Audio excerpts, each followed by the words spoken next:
চাল উৎপাদনে বিশ্বের শীর্ষ 10টি দেশ। নাম্বার 1 চীন 14,52,80,000 মেট্রিক টন চাল প্রতি বছর উৎপাদন করে। নাম্বার 2 ভারত 14,50,00,000 মেট্রিক টন চাল প্রতি বছর উৎপাদন করে। নাম্বার 3 বাংলাদেশ 3,66,00,000 মেট্রিক টন চাল প্রতি বছর উৎপাদন করে।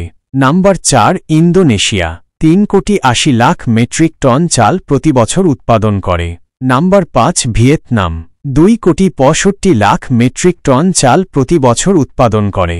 নাম্বার 6 থাইল্যান্ড 2,01,00,000 মেট্রিক টন চাল প্রতি বছর উৎপাদন করে। নাম্বার 7 ফিলিপিন 1,20,00,000 মেট্রিক টন চাল প্রতি বছর উৎপাদন করে। নাম্বার 8 মায়ানমার 1,18,50,000 মেট্রিক টন চাল প্রতি বছর উৎপাদন করে।